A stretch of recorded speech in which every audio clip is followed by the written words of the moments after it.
C'est parti. En 1889, Oula. la famille Dag se retrouve au cœur d'une incroyable histoire de diable et de fantômes. Oula. Quelle est cette entité qui terrorise la petite Dina? Oh, il y a des effets spéciaux. En janvier 1969, en soirée, un prêtre se présente à la résidence des Saintonges, une famille pieuse de la paroisse. Ce qui l'y attend le marquera à jamais. Subjugary. On n'a pas vu. J'ai peur. Nous avons tous de bons et de mauvais souvenirs de nos premières expériences sur les bancs d'école. Ça va? Ok. Rien de plus banal. Sauf quand votre école est hantée. Effectivement, Michel. Un homme qui... du tap dancing, des claquettes. Pardon. Ce soir de première au Vogue Theatre de Vancouver. Déjà, petite pause. Les claquettes, quand il n'y a pas le son et qu'on voit pas les pieds, c'est très rigolo. Voilà, je tenais à le dire. Je vais remettre le passage. En plus, ça va, je suis bien calé, même si je suis en gros plan. Hop, on revient ici.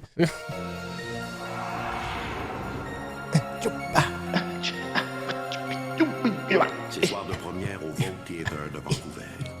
Quelque chose dérange dans ce tableau. Y aurait-il pas un invité indésirable dans la salle? Chaque mystère recèle sa part d'inconnu. Rien n'est si angoissant et fantastique que l'inconnu. Ici Michel Dumont. Bienvenue à Dossier Mystère. Allô? Allô, est-ce que vous me recevez? Michel? Ici Michel Dumont. Allô, Snake? Michel Dumont, l'appareil. Le petit village de Charleville se dresse à 1 heure de route à l'ouest d'Ottawa, dans le comté de Pontiac, au Québec. À la fin du 19e siècle, cette communauté était majoritairement composée de fermiers et d'éleveurs. L'un d'entre eux, George Dag, s'est retrouvé bien malgré lui au centre d'une affaire étrange qui, plus d'1 siècle après les événements, continue d'alimenter la controverse. Il s'est encore perdu, Michel. Il est dans une grange, mais vous avez vu, il y a des volutes de fumée. Ils ont fait un effort de setting, de mise en scène. J'apprécie. En J'apprécie. 1889, la famille Dag habite une ferme modeste située à 7 km du village de Shawville. Au moment des événements, la maisonnée compte 6 personnes. George Dag et sa femme Susan, leurs 2 enfants, Mary Susan et Johnny, ainsi que leur fille adoptive, Tina McLean, 11 ans, et un aide de ferme prénommé Dean. Jenna McLean. Dans la matinée du 15 septembre, le jeune Dean trouve un billet de 5 $ qu'il s'empresse de remettre à George Dag.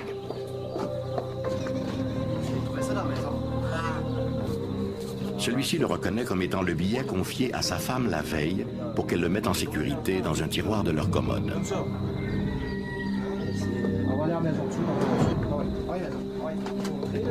C'est des comédiens québécois, c'est trop bien. Intrigué, George vérifie lui-même le contenu du tiroir et constate que le billet de 5 $ a effectivement disparu. Il note aussi qu'un autre billet de 2 $ est manquant. Il entreprend alors de fouiller la chambre du garçon, Vous en êtes sort? Oui, tout à fait sort. où il ne tarde pas à trouver le billet de 2 $. Il a menti. Puis, le même jour, Susan Dag trouve des excréments dans un réduit. Quoi? Voilà, attends, c'est quoi un réduit déjà? Je sais plus par quoi je suis le plus choqué. C'est Amber Heard. Elle est revenue, elle a chié sur le lit, mais elle a chié dans les réduits. Évidemment, les soupçons se portent Ah, c'est lié. sur le pauvre Dean. Donc autant pour les 2 $, je dis rien. Bon, je veux bien que tu t'achètes des trucs, mais alors chier dans les placards, ça non, c'est de mauvais goût. Ça, franchement... Confronté, l'adolescent nie avoir volé l'argent et jure n'avoir rien à voir avec les immondices trouvés. Et ça, c'est ta merde. Et ça, c'est quoi?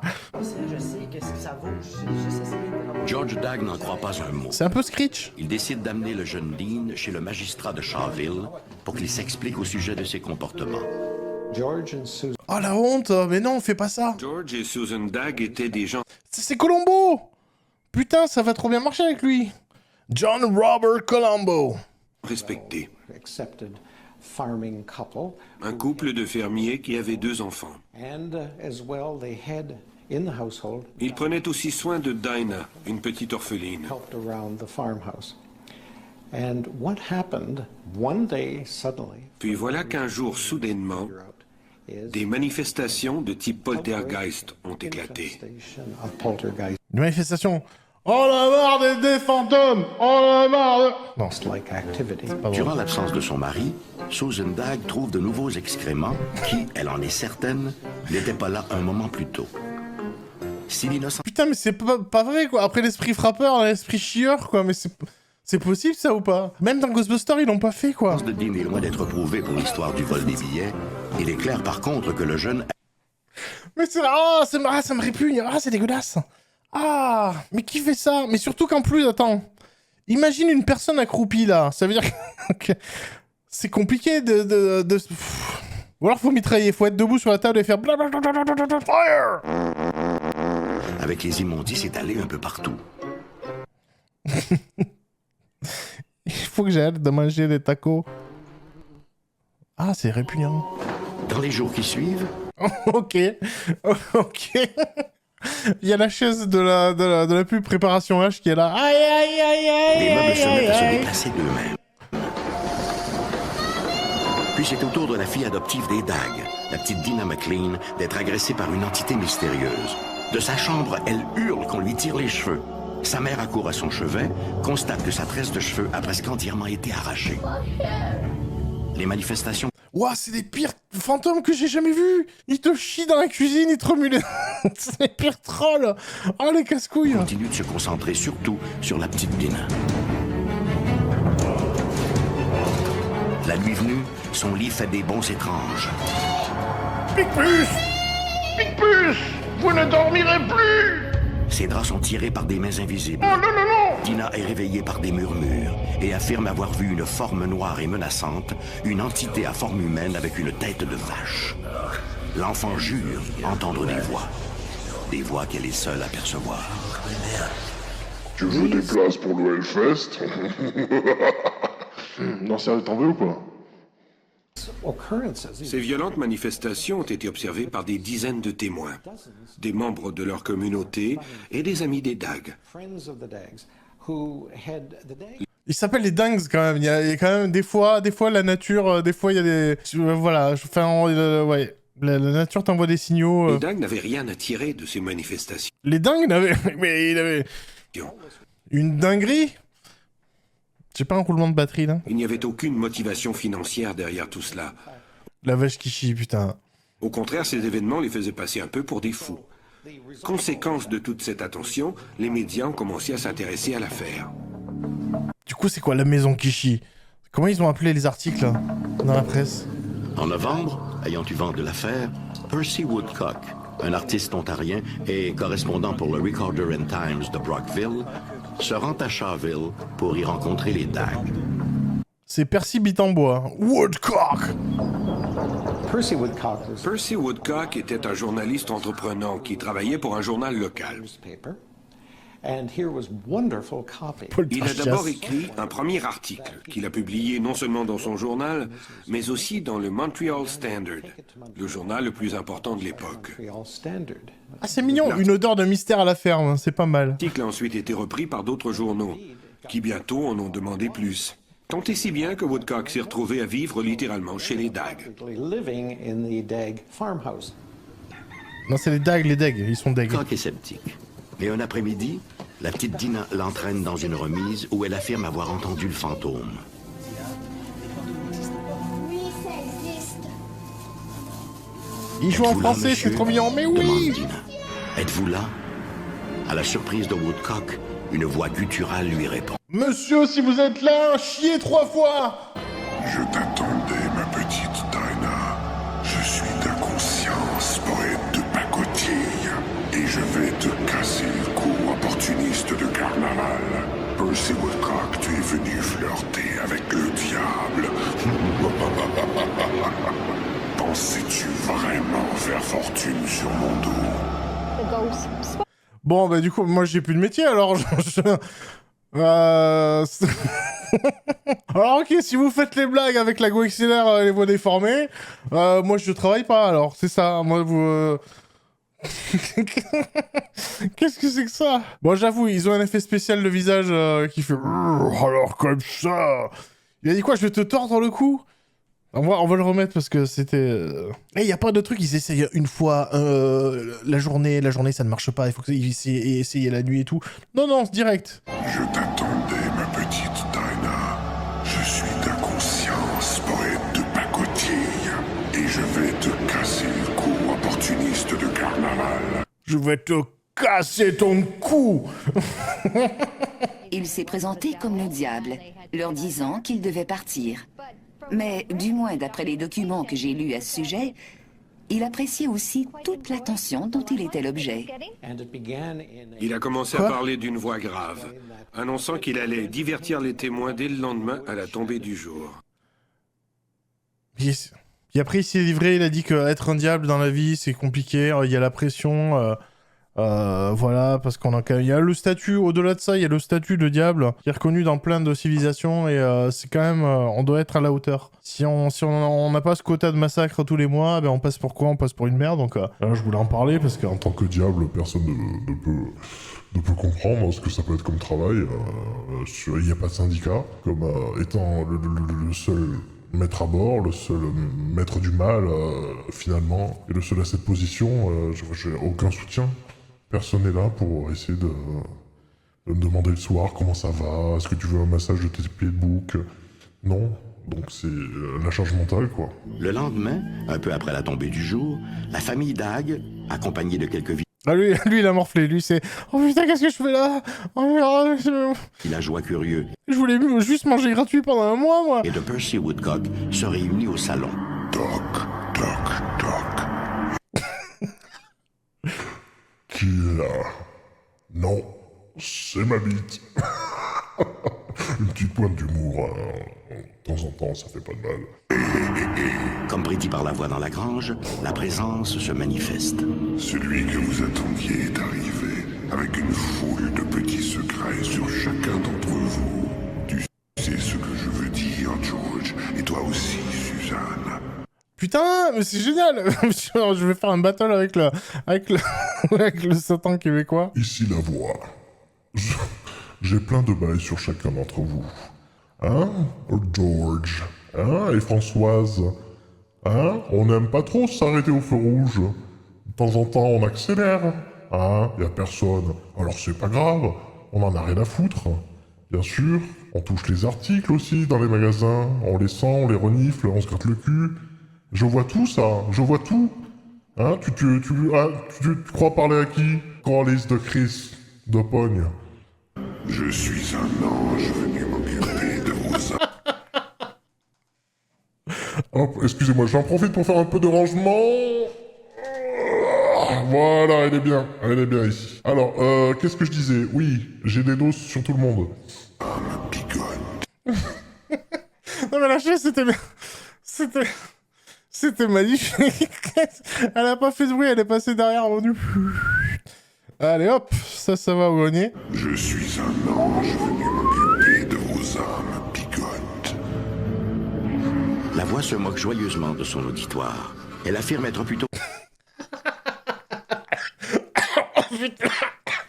Ah, c'est pas possible. Ah là, il joue de l'harmonica maintenant. Hey, what better with the body with the moderators, well, chicken booty, chicken nuggets, and a wing in the morning, and a toy and a horse. I am around on the road and riding on a horse. l'esprit désincarné d'un homme mort 20 ans plus tôt. Yippee! Je reviendrai une dernière fois faire mes adieux aux enfants. Hee-haw, wampity bee me, wampity hey, headband on chicken nuggets, hee-haw, drive at the Postals barbecue, ooh-ha. Qu'est-ce que c'est que ce diable? Qu'est-ce que c'est que ce Satan qui repart avec de... C'est putain, mais c'est Buffalo Gilles, ouais. Pff. Les entrecôtes, moi les entrecôtes, je les aime pas saignantes. Moi les entrecôtes, je les aime à point, avec des patates au four. Que Percy Woodcock rédige sur le vif un document résumant ces manifestations. Toutes les personnes présentes Oh, monsieur Woodcock, là, on veut pas démentir vos écrits, mais là, c'est quand même un peu capillotracté, là. finalement lassées de... Bon, les gars, bon... On fait notre jeu ou pas? Parce que... bah, histoire de pas passer une soirée de merde jusqu'au bout, quoi. Ces pitreries, l'invité invisible tire enfin sa révérence, ajoutant qu'il ne reviendra qu'une seule autre fois pour faire ses adieux aux enfants. Ça va! Le lendemain, Tina, excitée et confuse, rentre... Personne n'a osé lui demander pour la merde, hein. C'est vous qui avez chié, monsieur? Non, non. Moi, je fais de l'harmonica, je bouge des chaises, mais oh! Précipitamment à la maison. Elle raconte qu'au retour de l'école, un ange lui est apparu, lui a murmuré des choses. Oh putain. Ok. Là, je ne sais pas quoi dire. On va laisser continuer l'extrait. Après quoi... Je suis ton ange gardien, Dinah. Non, je déconne, c'est moi qui ai chié dans la cuisine. Harmonica. N'aie pas peur. Il se serait envolé. La famille Dag ne connaîtra plus jamais d'événements semblables. Et aucune explication ne sera jamais apportée aux étranges manifestations de Shawville. Ah non, me dis pas que c'est la fin. En 1957, c'est ça l'épilogue! Mais non! Il y a un teaser de fou! Il y a un ange qui vient dans la bataille! Il y a l'autre qui dit « Je reviens pour les gosses !» Putain, trop de... C'est quoi ça? C'est Lost! C'est le saison finale de Lost! Non, putain, mais moi je veux le Satan qui chie, qui se bat contre l'ange. Moi je veux ça, moi! Oh là là, dégoûté! Attends, Michel, tu vas nous trouver une conclusion adéquate, parce que là, c'est pas possible. L'Office national du film du Canada a produit un court-métrage sur le poltergeist de la famille Dag, The Ghost That Talk, le fantôme qui parlait. À l'époque, personne n'avait d'explication rationnelle à proposer pour ces phénomènes. Aujourd'hui, 50 ans plus tard, le mystère de ces étranges manifestations reste entier. Oh non! Pour les experts, les poltergeists ou esprits frappeurs, comme par exemple dans le cas de la famille Dag, seraient des âmes perturbées qui cherchent désespérément à reprendre contact avec le monde des mortels, comme si ces revenants avaient un ultime message à livrer. Mais sommes-nous prêts à les écouter? Non, mais l'ultime message, c'est 12 merdes dans la cuisine, quoi. Enfin, au bout d'un moment, il faut savoir s'il y a une super puissance là-haut, j'en sais rien. Donne le micro à la bonne personne, pas au mec tordu. C'est peut-être du morse, ouais. Une petite merde, une merde longue, ouais, il y a peut-être un code. En cette soirée de janvier 1969, l'abbé Claude Léveillé se présente au domicile de la famille Saint-Onge. Il a failli se casser la gueule, le vieux. Le père Léveillé a à peine le temps d'y entrer que M. Saint-Onge l'entraîne aussitôt vers l'une des chambres du deuxième. Sur le pas de la porte, l'ecclésiastique est stupéfait. Les objets dans la pièce semblent animés par un maléfice invisible. Ensorcelé, un lit en fer tressaute sur le plancher. Mais ce qui retient le plus l'attention du père Léveillé, ce sont les couvertures de l'autre lit. Celles-ci se roulent et se déroulent sans arrêt. Pressentant la présence du malin, le père Léveillé sort de sa poche une fiole d'eau bénite et bénit la chambre. Qu'en pensez-vous, mon père? C'est normal ou pas? Est-ce que je peux avoir la garantie du lit? Non? Vous pensez... Qu'est-ce que... Hein? Mais ouais, on dirait un sort d'Harry Potter qui a foiré. Tu sais, comme les sorts qui permettent de faire la vaisselle. Là, franchement, si le sort, si ça plierait les draps, ça serait cool. Mais là, non, quoi. Il les roule, il les déroule. Ou alors peut-être, ouais, c'est peut-être ouais, le fantôme d'un junkie qui arrête pas de rouler des trucs demande alors Monsieur Saint-Onge. Je crois qu'il faudra prier. Beaucoup prier. Vraisemblablement, la maison des... Qu'est-ce qu'il fait avec sa main? Regardez, je vais donner des coups d'épée invisibles. Prier. Beaucoup prier. Et là aussi, je le coupe. La maison des Saint-Onge héberge un visiteur invisible. Ouais, mais un visiteur, un cassos, quoi. C'est la routine habituelle chez les Saint-Onge en cette froide journée de janvier. Personne ne se doute que bientôt, leur demeure deviendra le théâtre de phénomènes alarmants. Il y a eu des événements dans la maison des Saint-Onge à Actonville en 69. Quelle année? Moi, j'étais là comme vicaire paroissial depuis à peu près 1 an et demi. Et ce qui est arrivé, c'est que 3 soirs consécutifs, nous avons reçu un appel au presbytère et un prêtre est allé chez la famille Saint-Onge pour constater avec d'autres personnes. C'est quoi cet accent? On dirait que c'est un mix, un carambolage de 2 accents dans sa bouche. Que les meubles bougeaient, les draps de lit se promenaient, les armoires se vidaient. Acadien, il y a un d'accord. cadre de Notre-Dame du Perpétuel Secours qui a fait du planning puis qui s'est drôlement déplacé. Enfin, toutes sortes de choses dans ce genre-là. Tout a débuté sur le coup des 19 heures. Dans la cuisine, un cadre représentant Notre-Dame du Perpétuel Secours se décroche du mur et se déplace dans la pièce sans se briser. Non, vous avez pas peur? Oh merde! Dans les chambres, une Ah, j'ai bossé dessus pendant des mois. Après, c'est un peu lourd. J'ai un peu sous-estimé ce tableau. Je pensais le soulever pendant plusieurs mètres. C'est fatigant, en fait. force immatérielle vide le contenu des commodes et arrache toute la laiterie des matelas. Oh!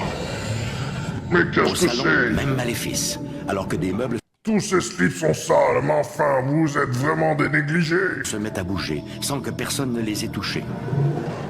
En moins d'une heure, la maison ressemble à un véritable champ de bataille. Ne sachant que faire, M. Saint-Onge décide d'appeler au presbytère. La famille Saint-Onge, c'était une famille... Qui c'est qu'on appelle? Presbytère! C'est l'abbé Wilfrid Bérard qui prend l'appel de M. Saint-Onge. Ouais, c'est l'esprit A du pain priori, Jacquet. l'affaire lui paraît invraisemblable. Mais le jeune vicaire décide Yes, il prend son kit, son proton pack et tout, le quand piège. même de se rendre sur place pour voir de quoi il retourne.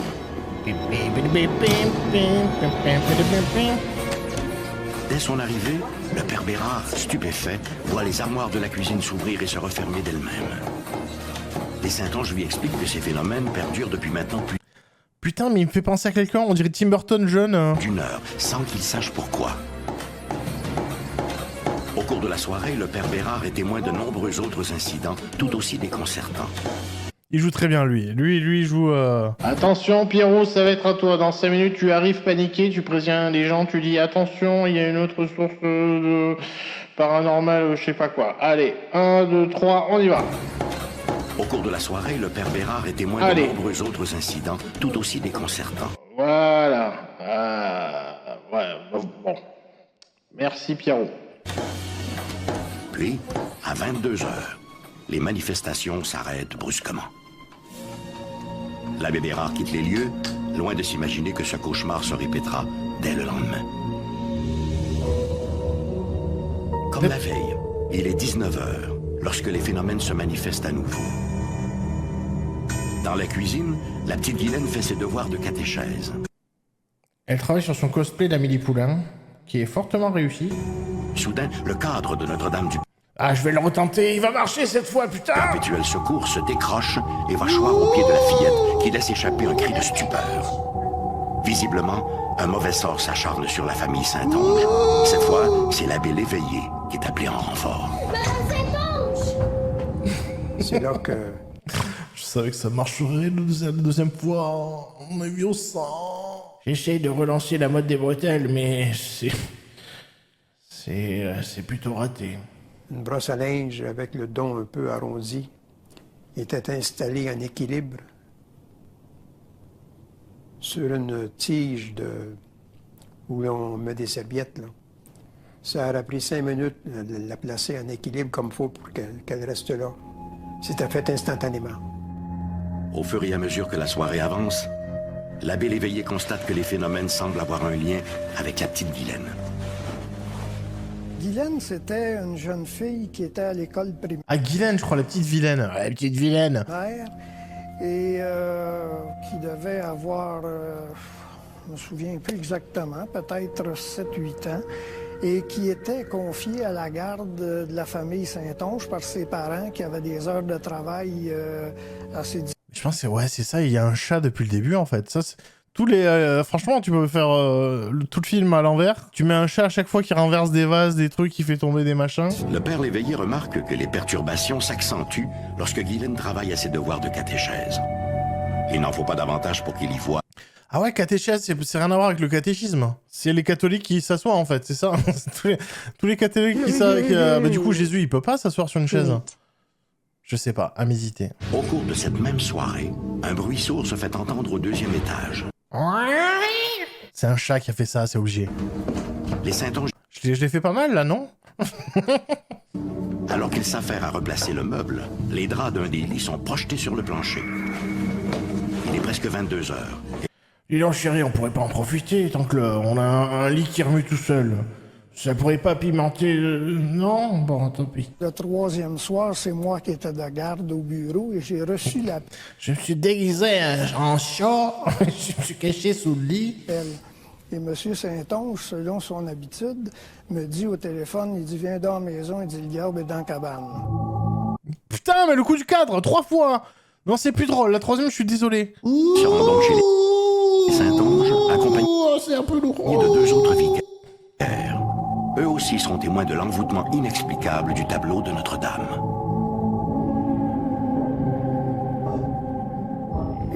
Le plan, il était un peu long en plus. Ouais, comme c'est un comique de répétition, mais... C'est Notre-Dame Flying the Sky. Ouais, c'est pour ça. C'est une vierge qui volait dans les airs. Il a comme plané, puis il est allé s'accrocher après la poignée de la porte du salon. Là, j'ai dit, il y a un problème. Il y a un problème. Et des fois, il tombait de côté. Ah, il faut que je me barre d'ici, j'en ai marre. Je veux vivre une vie de cadre dans un musée. Ma place est dans un musée. Placé ailleurs. À un moment donné, Mme Saint-Onge était fatiguée de le ramasser et de l'accrocher. Elle l'a placé en arrière d'une chaise. Elle a repoussé la chaise et le cadre s'est mis à sauter en arrière de la chaise. Mais c'est fou. Mais c'est trop bien. En plus, c'est la photo qui était fournie avec le cadre. Bon, tu restes là, tu bouges pas, hein. Ça suffit maintenant, t'arrêtes tes conneries, hein. On n'a rien dit les 2 premières fois, mais là... Mais je veux vivre ma vie de cadre. Bon, ça, là, j'avoue que c'est ce qui m'a frappé le pied. Ah, libérez-moi! Libérez... J'adore ce cadre, il est trop mignon. Le cadre quoi. Jeune cadre dynamique, ah, c'est bien ça. C'est très bon ça. Elle a repoussé la chaise. Oh non! Le cadre s'est mis à sauter en arrière de la chaise. Donnez-moi de la ricorée! J'avoue que c'est ce qui m'a frappé le pied. Salaud! La deuxième chose qui m'a beaucoup frappé, c'est qu'à un moment donné, pendant qu'on était assis au salon, on a entendu un bruit comme une danse à claquettes. Un danse à claquettes. Ah, peut-être ça va faire la transition... Ça venait de la cuisine. On regarde dans la cuisine, la table et toutes les chaises dansaient. Là, ça levait, puis ça sautait, ça dansait. Là, une danse à claquettes. Contrairement à ses collègues, l'abbé Bernier jouit d'une formation scientifique. Pour lui, ce genre de manifestation relève de la superstition ou de la fraude. Il est donc confiant de trouver une explication rationnelle à ces événements. Il y avait des brosses qui étaient accrochées au mur, mais des brosses avec manches de bois et le dessus en bois. Ces brosses-là se sont mis à battre le mur. Puis ça fait ça fort. Ah yes! Oh! Non. Un petit jam de batterie, là. On est allé voir, vas-y. et ça a continué un certain temps, puis les brosses sont arrêtées. Quand on est sorti de la salle de bain, on dit, bon, OK, c'est fini. Là, à ce moment-là, toutes les choses qui étaient sur les tablettes de la salle de bain sont parties comme s'ils nous suivaient, mais ça tombait à terre. Et il y avait une petite table basse, carrée, à côté du bain. La table a sauté dans le bain. Là, on comprend rien. Seul constat pour l'abbé Bernier, de même que pour les autres vicaires, les manifestations se déroulent entre 19h et 22h et toujours Mais je suis sûr que la maison, elle est en train de jammer, là. Je suis sûr qu'il y a une mélodie. en présence de On s'est aperçu que dès que Guylaine commençait à étudier son livre de catéchèse, il y a quelque chose qui se déclenchait. Les chaises, catéchèse, chaises. Coïncidence. Ça serait du catélustre, imagine. Par définition, les poltergeists sont des esprits bruyants et tapageurs. De nos jours, l'hypothèse la plus populaire veut que ces manifestations soient l'œuvre de jeunes filles ou garçons qui traversent des bouleversements tant physiques qu'émotifs. Je sais, je m'appelle Steve Smiley, mais je ne souris jamais. Oui. Je suis toute une contradiction debout sur pattes. En fait, on utilise de plus en plus le terme de phénomène récurrent de télékinésie spontanée. C'est l'action de l'esprit sur la matière. Plusieurs parlent de ce phénomène comme d'une crise de nerfs, mais mentale. Si vous vous mettez en colère, par exemple, Vous serez peut-être tenté de frapper sur le mur. Dans un cas de poltergeist, la personne frappe sur le mur avec son esprit, plutôt que physiquement. Mais ouais, c'est Afin de leur permettre de faire un... Ils habitent au-dessus de chez Sardoche, s'il faut, hein, c'est... Les prêtres proposent à Guylaine de réciter une prière. On lui demandait fais ta prière. Waouh, rassurant le gars. Salut. Je lui ai dit fais ta prière. Ta prière que tu as appris en catéchèse, là, en 6e année, là. Jésus dans mon cœur, j'ai pas peur. Vous la connaissez, celle-là? Jésus dans mon cœur, j'ai pas peur. C'est Renaud? J'ai même pas peur. Mon Seigneur. Elle faisait sa prière, puis au moment où elle faisait sa prière, c'est là que ça déclenchait du tapage. Voilà que le chapelet que sert la petite Guylaine lui est littéralement arraché des mains. L'incident ne fait que conforter le père l'éveillé dans sa conviction. Ces manifestations portent l'empreinte du malin. Il est à moi, je le prends. Comme elle était chez des gens très croyants puis très pratiquants, puis ses parents n'étaient pas pratiquants. Le Marc Tapage. Quand je pense. Ah. Je ne connaissais pas ses parents. Ça a pu avoir un conflit en elle. Enfin, vers... Putain, mais il en parle, on dirait qu'elle est morte, en fait. Si on avait pu arrêter ce qui s'est passé, on l'aurait fait, mais... 22 heures, comme lors des 2 soirées précédentes. Ils refont le lit à chaque fois. Moi, j'apprécie cette détermination. Quand les manifestations s'arrêtent d'un seul coup. À la différence que cette fois, l'accalmie sera pour de bon. Les Saintonges ne rapporteront plus jamais aucune autre manifestation étrange. Pour le père Normand Bernier, le scientifique du groupe, ces manifestations demeureront une énigme. Quand la table a dîné et puis les chaises ont commencé à danser, nous étions 6 au salon. Et ça a commencé, il n'y avait personne dans la cuisine. On s'est avancé, on a constaté. Fallait chanter comme dans Beetlejuice et tout. Je vois pas comment on aurait pu être dupé là-dessus. Il aurait fallu des installations là, vraiment impossibles à camoufler totalement. Au-delà de ces Ouais, habiter au-dessus d'une gare. Ah oui, c'est vrai qu'on habite au-dessus d'une gare. C'est vrai que ça joue. Ah merde. Du métro. Il n'existe aucune explication au phénomène observé chez les Saintonges au cours de ces 3 soirées de janvier 1969. Alain Dupé. Pourquoi justement 3 soirs? Pourquoi toujours entre 19 et 22 heures? Comme si l'étrange n'était pas suffisamment étrange, sans y ajouter ses singularités. Moi, j'aurais mis des feuilles à rouler ou alors du jambon pour voir s'il les roule. Tant qu'à faire, si on peut exploiter, je sais pas. L'étude des phénomènes étranges nous force à remettre en question nos croyances et nos préjugés. Évidemment, il serait plus simple de les ignorer, de jouer à l'autruche. Mais serait-ce réellement souhaitable? Après tout, l'aventure humaine n'est-elle pas liée à notre compréhension de l'univers? Et le questionnement n'est-il pas la locomotive de la connaissance? Les autres. Le questionnement n'est-il pas la locomotive de la connaissance? Vous avez 3 heures. Les autres, le 6e sens, Poltergeist, Amityville. Tous ces films nous racontent de terrifiantes histoires de fantômes. Et s'ils ont connu un tel succès au box-office, c'est parce que beaucoup d'entre nous aimons avoir peur. Du moins confortablement installés devant un écran de cinéma. Il en serait sans doute tout autrement si ces visiteurs d'outre-tombe se présentaient à l'improviste dans nos écoles. Ouais, il sait te poser une ambiance, ce Michel, hein, il déconne pas. Sans se presser, les 2 hommes finissent la mise en place de la salle.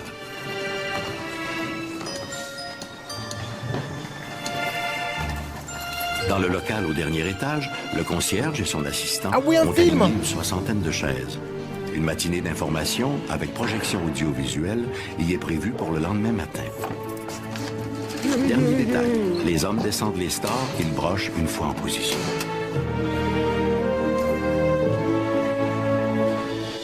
Rassemblement de catéchèses.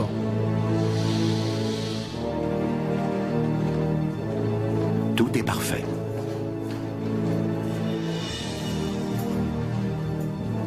Et là, t'as marqué Shazam 2, Fury of the Gods. Oh non!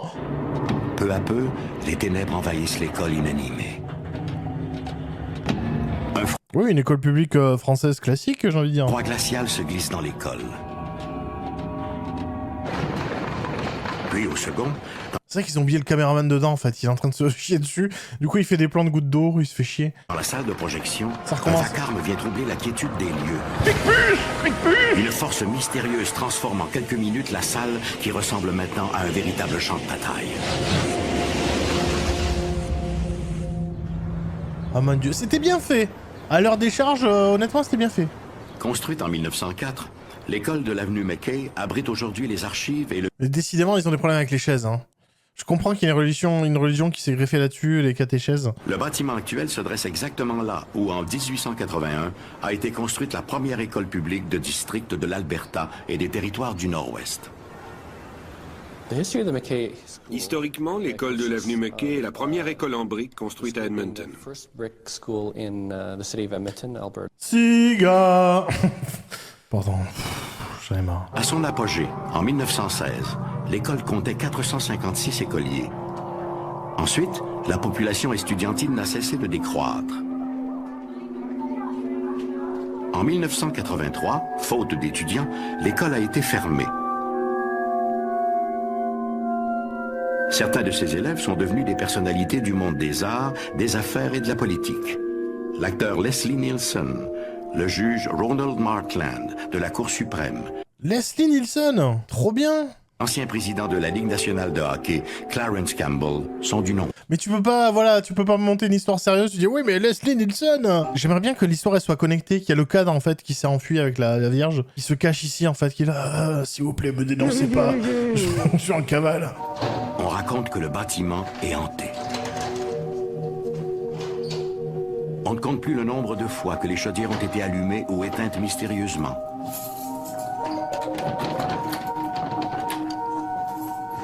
Le nombre de fois où des portes verrouillées ont été découvertes déverrouillées. Ou encore le nombre de fois où des objets ont été déplacés dans l'école. Ouais, ça a l'air un peu vieux votre truc, c'est un peu normal. Hein. N'abusez pas non plus. À l'origine de tous ces phénomènes.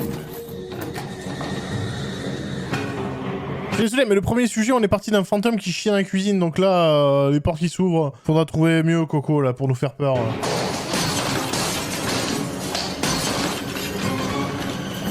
Les cadres, hein, les cadres, c'est une constante. Hein. Les cadres et les chaises. Le fantôme de Peter, décédé en tombant du toit le 3 janvier 1912, hanterait-il vraiment ces murs? Les manifestants... Oh putain. Mais apparemment, les enquêtes faites par nos scientifiques ont statué sur le fait que ces phénomènes sont de type relouoïde. Ils pratiquent le relouisme. Les stations du musée Mackay sont si notoires que tous les employés refusent systématiquement d'y demeurer seuls. Sauf peut-être son concierge, Ron Laddie. En octobre prochain, cela fera 21 ans que je travaille ici à l'école de l'avenue McKay. J'y ai vécu plusieurs expériences paranormales. Je tiens la rambarde parce que sinon l'escalier tombe. Depuis plus Il fait partie des meubles. de 20 ans maintenant, Ron Laddie voit à la préservation des collections et à l'intégrité du bâtiment. Personne ne connaît mieux que lui le musée Mackay, mais aussi ses invisibles locataires. Des puces! Des puces! Pardon.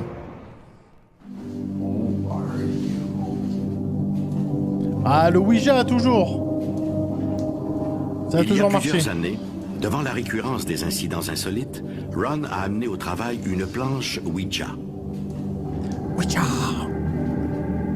Grâce à elle, il a réussi à entrer en contact avec l'un des fantômes du musée, un certain Peter. Putain, c'est Guy Bedos, non? Envoyez Guy Bedos. Grâce à une planche Ouija, j'ai découvert que le principal fantôme ici s'appelait Peter. Il m'a Comme le prénom qui circulait partout de légendes urbaines. Le hasard comme par hasard. dit par Ron. le biais du Ouija qu'il Merci Vassili. était un ouvrier et que durant les travaux de 1912, il avait fait une chute mortelle.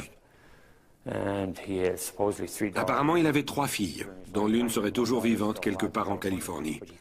Malheureusement, il ne m'a jamais dit son nom de famille. Peut-être en est-il incapable. À cette époque, beaucoup d'ouvriers étaient analphabètes et ne savaient écrire que leur prénom. C'est peut-être ton système qui est pourri aussi, non? D'après la rumeur populaire, une demi-douzaine d'entités erraient dans l'école. Une affirmation qui ne surprend guère Ron, compte tenu du nombre de phénomènes observés.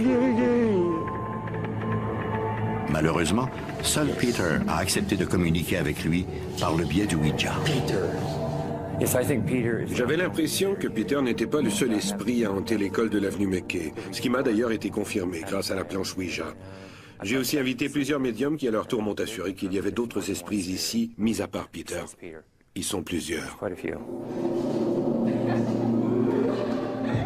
Ok. Au fil des ans, Ils font quoi? Ils se découpent les couloirs, les ailes? Ils disent ouais, moi j'habite de là à là, et toi c'est de là à là? des médiums, mais aussi de nombreux chasseurs de fantômes et des étudiants en mal de sensations fortes se sont donné rendez-vous à l'école de l'avenue McKay.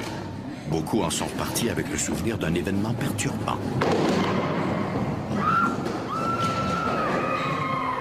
Voilà, Au milieu des années séparez-vous. 1990, l'auteur Barbara Smith, qui a signé plusieurs livres sur les fantômes, et a elle-même été témoin d'un incident particulier. La présence de Peter a bien été documentée. Et ouais, elle est détourée ou pas? Ou ouais, non, moi, je sais pas. Elle n'a pas compris le concept Enfin, elle regarde pas dans le bon sens. Nous étions réunis dans une petite chambre du bas et une des médiums a dit ressentir une douleur à la mâchoire. Ron, qui travaille ici depuis longtemps, lui dit qu'elle était en fait assise dans l'ancien bureau du dentiste. Très intéressant, non?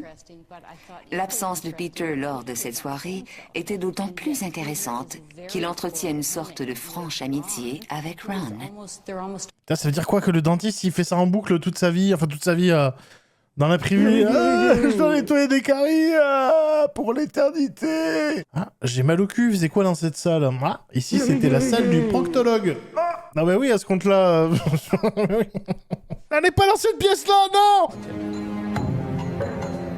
Elle prend quoi comme note? Ok, des chaises en bois. Ok, je note.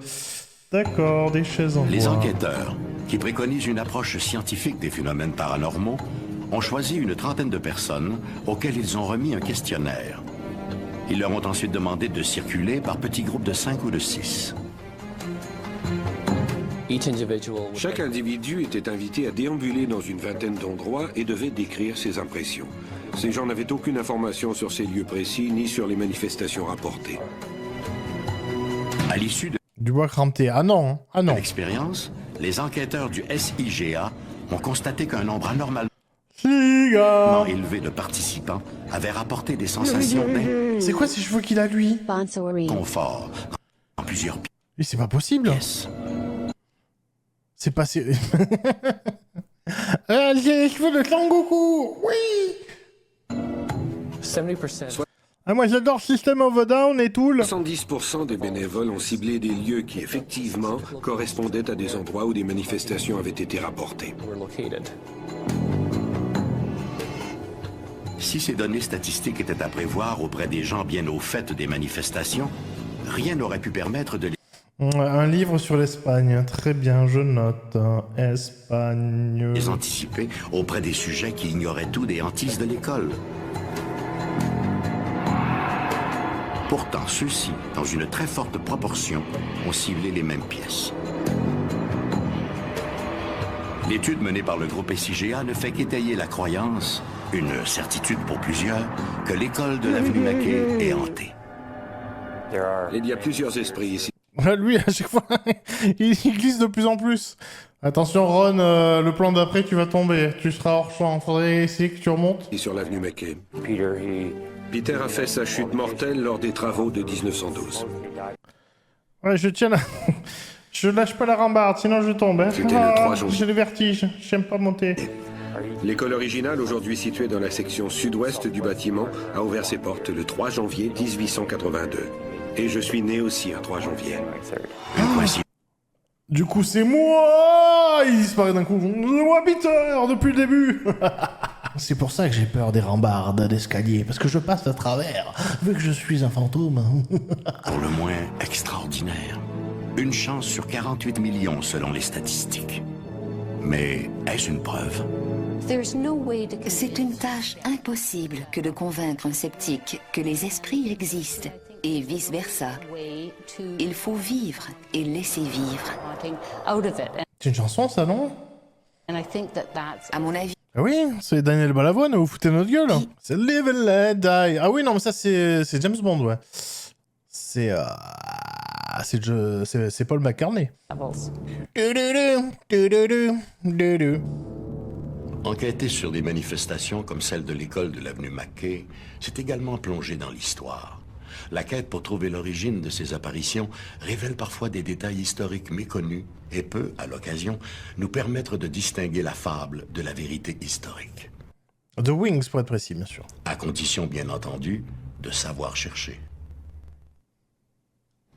À en croire la littérature. Salut, je viens de me taper la trilogie du Seigneur des Anneaux. Je suis un peu fatigué, mais... J'ai très envie d'aller faire pipi. Mais d'abord, je fais ce lancement. Le Canada compterait des centaines de lieux publics ou d'espaces commerciaux hantés. C'est le cas du Musée Royal de Toronto, de l'hôtel Fort Garry de Winnipeg et du théâtre Vogue de Vancouver. Mais putain, mais c'est pas possible. Surtout qu'en plus, mathématiquement, plus le temps passe, plus il y a des gens qui meurent, fatalement, plus il y aura de bâtiments hantés. Ça fonctionne pas à l'envers. Du coup, on est... dans plusieurs siècles, on est foutu. C'est pas rassurant ce que tu dis, Michel, là. The spirit of togetherness. De l'esprit d'être ensemble. Ce soir, qu'est-ce que c'est que ça? Le Vogue Theatre est plein à craquer. La critique est unanime. Unforgettable, the music of Nat... Ah putain, ça va être le mec qui fait les claquettes, hein, ça va être bon ça. Est-ce que c'est lui, le Phantom King Claquette? Cole est un incontournable. L'esprit des claquettes, là. Shane McPherson, qui incarne pour l'occasion le mythique crooner Mel Torme, fait son entrée sur scène. C'est avec une aisance déconcertante que McPherson exécute son numéro. Chacun de ses mouvements est appuyé par les mesures de l'orchestre dont la musique captive l'audience. Le comédien se concentre sur la chorégraphie tout en s'efforçant de donner au spectateur une impression de naturel. Quelques instants après le début du numéro de McPherson, un inconnu fait son apparition dans les coulisses. C'est nul. C'est nul. Le danseur est surpris par cette présence. Ma grand-mère a fait mieux.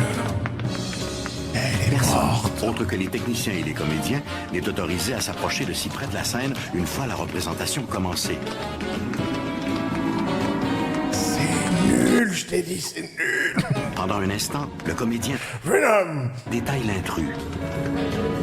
Il s'agit d'un homme d'une trentaine d'années, avec des cheveux noirs coupés courts. Excusez-moi, la scène, c'est pas où? Ah, c'est là. Ah, je suis en train de foutre la merde. Oh, je savais pas. Excusez-moi. Je croyais que vous étiez un serveur. Je croyais que j'étais dans un restaurant. C'est pas grave. Continuez. Allez, faites... Là-bas, d'accord. Parce qu'en fait, vous dansez, là. D'accord. Oh, pardon. Je m'excuse. Sinon, les chiottes, c'est là ou là. Ah. McPherson le dévisage pendant quelques secondes, puis sous ses yeux, l'homme disparaît. Littéralement, comme si on fermait un téléviseur. Le comédien... C'est quoi cette comparaison? Il a disparu tel un téléviseur qu'on fermait. Vous avez déjà fermé une télé? Oui, moi non plus. Le comédien est si troublé qu'il doit mettre fin à son solo de danse. En coulisses, ses collègues sont surpris. Mais lorsque McPherson leur parle de l'apparition... Mais il y a un connard, il est venu, il a dit t'es nul. Il m'a dit qu'il s'était trompé, qu'il se croyait dans un restaurant, qu'est-ce que c'est que ces conneries? Il semble avoir remarqué cette présence insolite. Le comédien est apparemment le seul à avoir vu le fantôme. Du moins, ce soir-là. C'était Peter. Il a disparu comme une télé. Mais si, il était là, il a disparu comme une télé qui se ferme. Mais un an après le début de sa construction, l'édifice est vendu et devient un cinéma. En ces heures sombres de la Deuxième Guerre mondiale, le Vogue s'impose rapidement comme le nec plus ultra des cinémas de Vancouver. En 1941, le Vogue était l'un des 3 meilleurs théâtres de l'époque. Il possédait l'air climatisé et le meilleur équipement audio de Vancouver. Yes. Son style art déco était aussi très à la mode. Et on avait les meilleurs fantômes de toute la région. Le Vogue Theatre changera de main et de vocation artistique à quelques reprises entre 1940 et 1991, Vancouver climatisé, bien sûr. alors qu'il retrouvera enfin son rôle initial de théâtre populaire. Dès la réouverture du théâtre, des employés se plaignent d'incidents insolites. On rapporte des bruits de pas dans des corridors déserts et des portes qui s'ouvrent et se ferment toutes seules. Ah putain, mais la casse-couille stérose. Hein. Je suis le fantôme casse-couille. Je vais vous casser les couilles jusqu'à la fin des temps. J'ai ressenti une présence derrière moi. Lorsque je me suis retourné, j'ai aperçu ce que je définirais comme une ombre à 3 dimensions. Une ombre à 3 dimensions. Vous avez 3 heures. J'ai regardé dans le couloir, à gauche, à droite, mais j'étais seul dans le théâtre. J'ai tout verrouillé, je suis sorti en vitesse.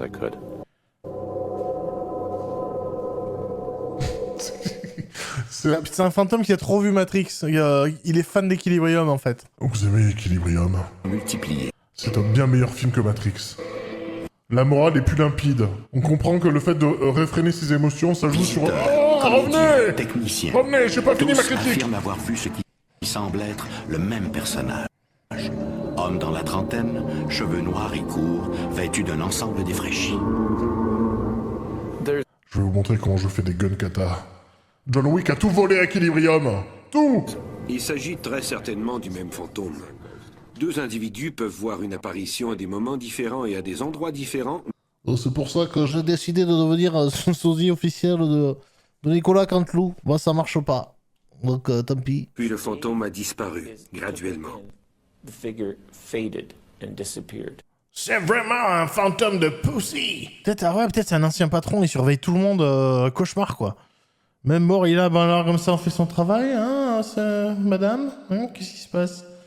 Je vois tout. C'est une ombre en 3D quantique, ouais, effectivement. Populaires veulent que ces apparitions fugaces soient la réincarnation de personnages décédés en ces lieux et qui reviendraient hanter l'endroit de leur mort.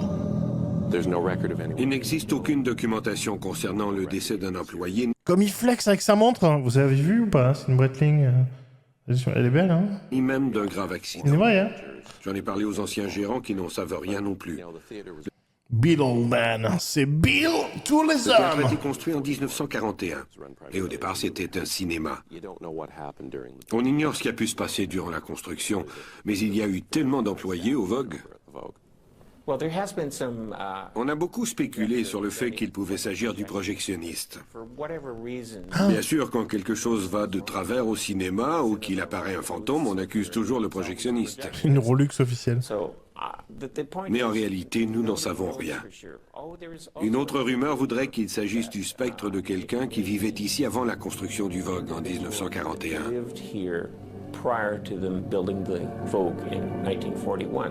Les possibilités sont infinies. Mais il a pas des vêtements trop récents, ou alors c'est la reconstitution qui fait n'importe quoi. Aujourd'hui, les gens qui s'intéressent aux fantômes fréquentent les cimetières. Mais ouais, pareil, j'ai l'impression que c'est une fausse moustache, j'ai envie de tirer très fort. Franchement, j'aurais fait l'interview, j'aurais rien compris de ce qu'il a dit en fait, j'aurais pas été concentré. Ouais, c'est un fer à cheval, même ouais, les angles. Il y a un truc dans les angles, t'as envie de tirer, tu vas dire, mais non, c'est de la colle, ça, c'est de la colle. Pour les fantômes, c'est un endroit extrêmement ennuyeux. Passeriez-vous vos temps libres assis au milieu d'un cimetière? Certainement pas. Vous chercheriez un peu plus d'action, et c'est peut-être pourquoi il y a tant d'histoires de fantômes dans les théâtres et dans les pubs. Bon alors là, c'est pas par là, j'y suis allé de l'autre côté. Je vais tenter par là, hein, tant pis. Il est perdu, c'est triste, ça fait un peu... c'est un peu Spinal Tap, quoi. Il essaie de monter sur scène, mais ça marche pas. Par contraste, lorsqu'ils sont déserts, les lieux publics peuvent devenir des endroits inquiétants, avec leurs grands amphithéâtres vides, leurs loges inoccupées et leurs corridors qui se perdent dans l'obscurité. Dans un tel environnement, il est naturel que nos sens soient aux aguets. L'écho de quelques conversations lointaines ou d'une chasse d'eau peut vite être interprété comme une manifestation surnaturelle. Mais pour les employés du théâtre Vogue ou le concierge de l'école McKay, cela n'explique pas tout. L'étude des apparitions de fantômes va bien au-delà d'une simple incursion dans l'univers du paranormal. Les légendes ont quelque chose à nous... Il est voûté, là. Tu sens qu'il a la vessie compressée. Il fait « Si je bouge un peu, c'est l'accident. Allez, hop. Allez, Michel, tu l'as déjà fait plusieurs fois. Allez, comprime ton diaphragme. Allez. » Et aussi sur notre futur, même celui au-delà de notre tombe. Allez, pipi. Quand l'inconnu ébranle jusqu'à notre confiance en ce monde, notre imagination s'emballe. Mais les vrais mystères, ceux qui défient toutes les explications rationnelles, ne sont-ils pas une porte ouverte sur la véritable connaissance? Hein? Est-ce que les mystères sont une porte ouverte? Est-ce que j'ai fermé ma fenêtre? Et est-ce que j'ai payé mon crédit fenêtre? Et est-ce que une chaise n'est pas une fenêtre mais sans verre? Est-ce que... À la semaine prochaine.